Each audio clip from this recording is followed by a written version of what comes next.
de ce que proposent ces gens, parce que ce qu'ils proposent, c'est tout simplement irréalisable, notamment dans le cadre des traités européens. Je vais prendre un exemple pour illustrer mon propos. Vous avez peut-être suivi cette histoire. Il y avait Zemmour qui s'est payé la tête de Arnaud Montebourg, parce que Arnaud Montebourg avait repris un des points du programme de Zemmour, qui était d'interdire certaines familles qui ne respecteraient pas certaines conditions de renvoyer de l'argent dans certains pays. Je ne sais pas si vous avez suivi cette histoire.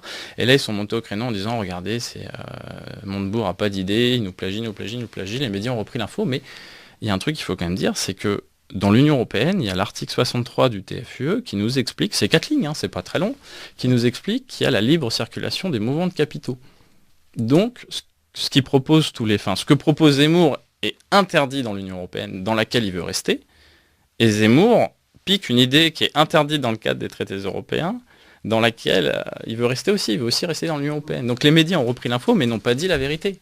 C'est là aussi, moi je me pose la question, comment ça se fait qu'on peut traiter une information et pas la débunker à fond, puisque ce qu'il propose n'est absolument pas possible dans le cadre des traités européens, ça reviendra à la violer. Donc c'est soit on respecte les traités, soit on en sort.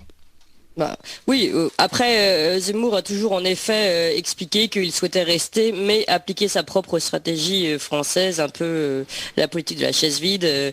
Donc il veut faire une dictature vis-à-vis des 27 pays, il veut imposer sa vision aux 27 autres. Enfin, ce genre de discours, on sait où ça mène, à de très mauvaises choses. Enfin, ce sont des discours dangereux. Il y a 27 autres démocraties dans l'Union européenne qui doivent être respectées. On ne peut pas imposer sa vision. Enfin, ce discours n'est pas entendable.